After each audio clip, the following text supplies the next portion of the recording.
Kekerasan terhadap anak kembali terjadi. Di tahun 2025 ini ada kasus yang terbaru yang mana anak dianiaya oleh ayahnya di Purwakarta dan anak yang disuruh minum air kloset di Demak, Jawa Tengah.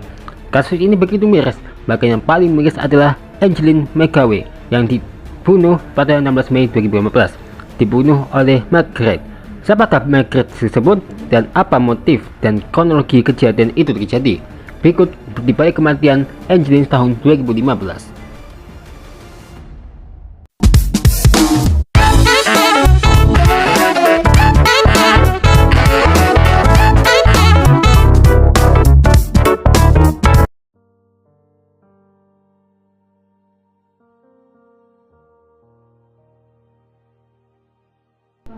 Mau tahu siapakah itu Angelin?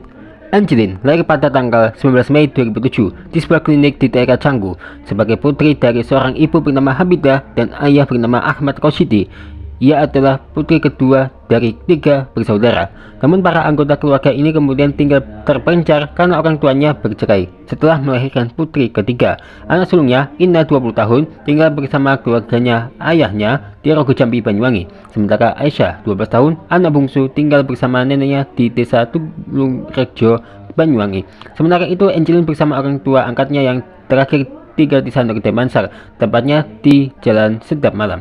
Ibu kandung Angelin, Hamidah, 36 tahun, adalah wanita kelahiran Banyuwangi, namun sejak usia 15 tahun sudah merantau ke Bali untuk bekerja sebagai pembantu rumah tangga. Di sana pula ia bertemu dengan suami pertamanya, ayah kandung Angelin yang bernama Akbar Rosyidi, 39 tahun saat itu, seorang pekerja buruh bangunan, untuk kemudian menikah dan menetap di Bali. Namun kini mereka sudah bercerai.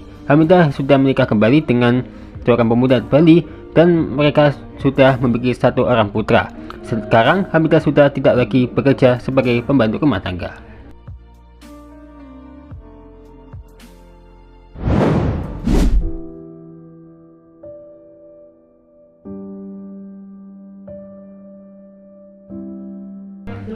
Ketika melahirkan Angelin, Hamidah tak sanggup untuk melunasi biaya persalinan ke klinik. Saat sedang mengalami kesulitan demikian, seseorang mempertemukan dan memperkenalkannya dengan Margaret Christina Megawe yang menawarkan bantuan untuk melunasi biaya tersebut sekaligus bermaksud untuk mengadopsi bayinya. Waktu itu Margaret datang ditemani suaminya yang bernama Douglas Scarborough. Untuk keperluan tersebut, Margaret mengeluarkan biaya sebesar 1,8 juta dengan rincian biaya persalinan Rp800.000 dan biaya perawatan Hamidah Rp1 juta. Maka 3 hari setelah lahir, Angelin langsung dibawa oleh Margaret dan tidak pernah bertemu lagi dengan kedua orang tuanya. Saat itu anak tersebut belum diberi nama oleh Hamidah. Nama Angelin diberikan oleh Margaret mengikuti nama depan ibunya, nenek angkat Angelin, Angelina Sumilat. Dalam proses abduksi ini, Douglas sengaja tidak ikut campur, sehingga pihak yang tercantum dalam surat perjanjian mengadopsian tersebut hanya Margaret saja.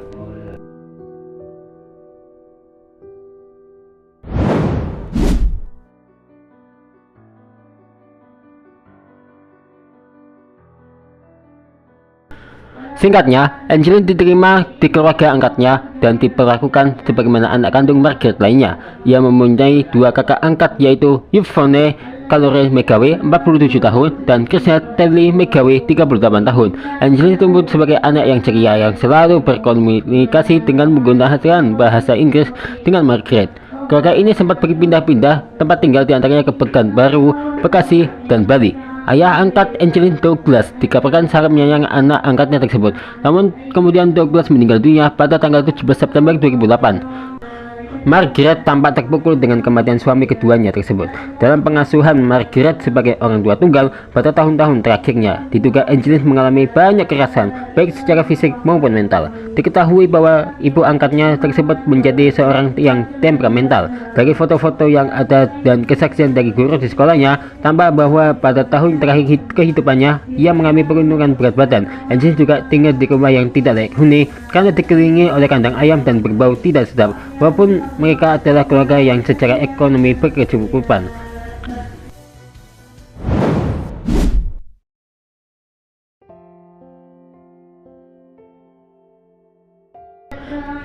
Setiap harinya, Angelin diberi tugas untuk mencuci baju, mengepel lantai, membersihkan rumah, serta memberi makan binatang-binatang peliharaan ibu angkatnya berupa ayam, anjing, dan kucing. Bila ia lupa melakukannya, maka ia pasti mendapatkan perlakuan kasar dari ibu angkatnya. Padahal jumlah ayam yang dimiliki ibu angkatnya tersebut mencapai puluhan ekor. Akibat tugas tersebut, ia sering datang ke sekolah dalam keadaan baju yang lusuh, serta badan dan rambutnya yang bau. Bahkan pernah ia dilaporkan oleh teman-teman sekelas kepada guru kelasnya di kelas 2B, Putu Sri Wijayanti, karena baunya. Ternyata saat itu di rambut Angelin banyak gumpalan kotoran ayam, sehingga ia harus dimandikan dan dikremasi rambutnya oleh Wijayanti di sekolahnya SD 12 Sanur Denpasar, khususnya setelah menginjak kelas 2. Angelin terlihat sebagai anak yang memiliki sifat pendiam, pemurung, lusuh, berwajah sendu, dan sering terlambat. Dia bersekolah pukul 12 WITA dan pulangnya pukul 17 WITA. Ia harus mempersiapkan bekal sekolahnya sendiri dan pergi ke sekolah dengan berjalan kaki sejauh 2 km bila melalui jalan raya atau 1 km bila melalui pematang sawah. Rutinitas pekerjaan yang tidak sewajarnya bagi seorang anak ini mengakibatkan Angelin tampak kelelahan, tidak sehat, dan terganggu perkembangannya. Nama Angelin bersifat tertutup dan tidak mau bercerita tentang penderitaan yang ia alami kepada gurunya. Hanya setelah didesak, akhirnya ia mau mengatakan kepada gurunya bahwa ia sering pusing di sekolah karena belum makan. Mengenai hal ini, Margaret membela diri bahwa Angelin memang tidak suka makan dan cuma minum susu saja. Padahal ketika diberi makan di sekolah oleh gurunya, ternyata Angelin bisa sampai menghabiskan 2 piring makanan yang disediakan.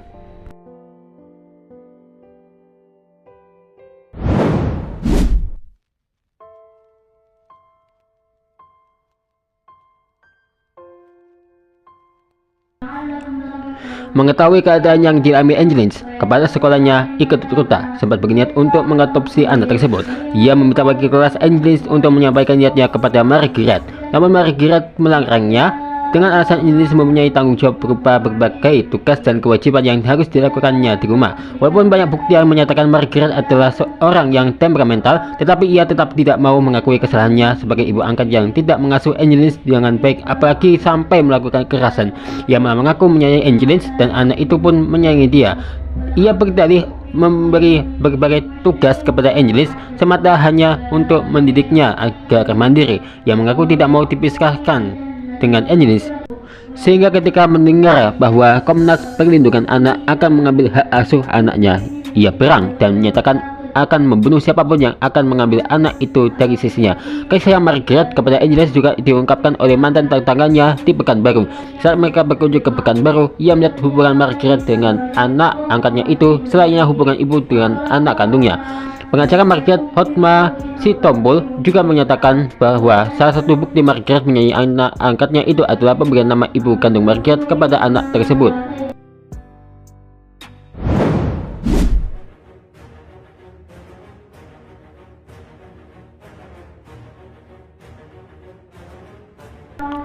Kasus yang menimpa Angelin pertama kali mengemuka dengan beredarnya kabar tentang hilangnya anak tersebut. Kabar tersebut tersebar luas, antara lain akibat dibuatnya selama-laman di jejaring sosial Facebook berjudul Find Angelin Bali's Missing Child. Laman tersebut dibuat oleh salah satu kakak angkat Angelin yang sedang kuliah di Amerika Serikat, yaitu Kristin, pada tanggal 16 Mei 2015 sekitar pukul 17 WITA. Sementara Yvonne membuat selembaran mengenai hilangnya Angelin. Keesokan harinya berbagai media massa turut memberitakan kehilangan tersebut. Berdasarkan informasi dari Yvonne, dikabarkan bahwa adiknya hilang saat mereka bermain di depan rumah sekitar pukul 15 WITA. Setelah tidak juga ditemukan sampai pukul 18, maka kemudian Yvonne melaporkannya ke polisi. Tim pencari anak hilang dari kepolisian lantas mencarinya dari Denpasar sampai ke Banyuwangi, tempat terakhir orang tua kandungnya. Berbagai upaya dilakukan oleh polisi, seperti mengamati CCTV di sekitar lokasi, menganalisis telepon seluler orang tua kandung dan orang tua angkatnya, serta menggunakan anjing pelacak. Namun anjing tersebut tidak menemukan jejak Angelin dan hanya berputar-putar di sekitar rumah saja. Keluarga Angelin yang berasal dari luar Bali pun berdatangan ke kediaman Angelin untuk membantu mencari anak tersebut.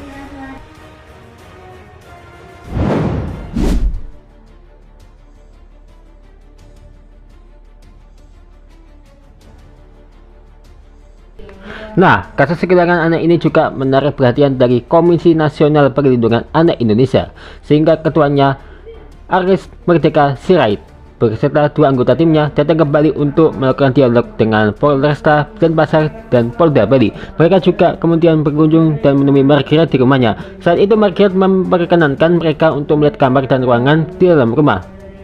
Dari hasil kunjungan itu, Aris berkesimpulan bahwa selama ini Angelin tinggal di rumah yang kondisinya sangat buruk dan tidak layak huni, dengan halaman dipenuhi kandang ayam berjumlah sekitar 100 ayam, sehingga akan membuat anak tidak bisa berkembang dengan baik. KPAI juga menyatakan maksudnya akan mengambil alih sementara hak asuh Margaret dan Angelin, sehingga membuat Margaret menangis histeris. Ia mengaku tidak terima, bahkan mengancam akan membunuh siapapun yang akan mengambil anaknya itu karena ia sangat menyayangi Angelin dan Angelin pun menyayanginya. Selain oleh KPAI, rumah Margaret juga didatangi oleh 2 menteri kabinet kerja, yaitu Menteri Pendayagunaan Aparatur Negara dan Reformasi Birokrasi Yuti Krisnandi dan Menteri Pemberdayaan Perempuan dan Perlindungan Anak Yohana Yambise. Namun Margaret menolak menemui keduanya dan kedua menteri itu tidak diperbolehkan memasuki rumahnya.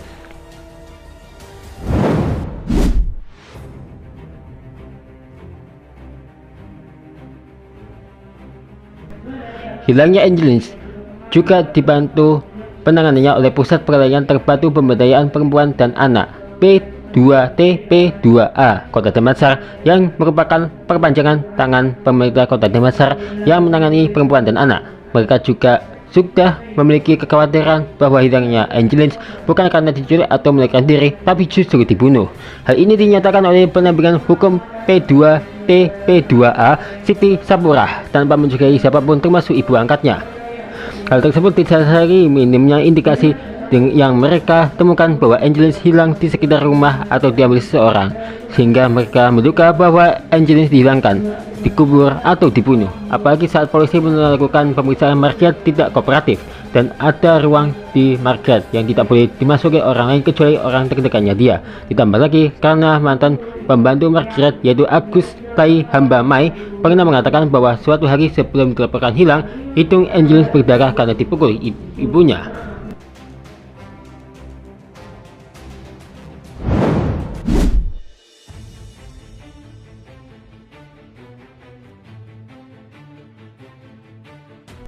Pencarian Angelin terhenti setelah ia ditemukan dalam kondisi tewas, terkubur di halaman belakang rumahnya pada Rabu 10 Juni 2015.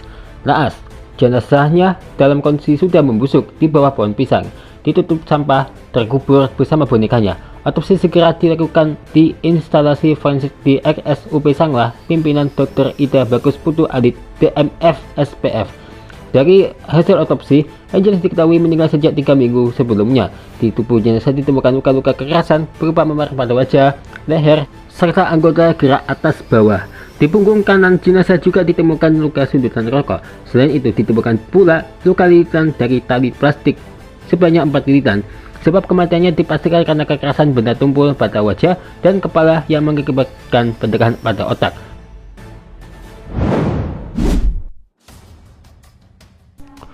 Lalu apa jerat hukum bagi pelaku yang telah menghilangkan nyawa bocah malang tersebut?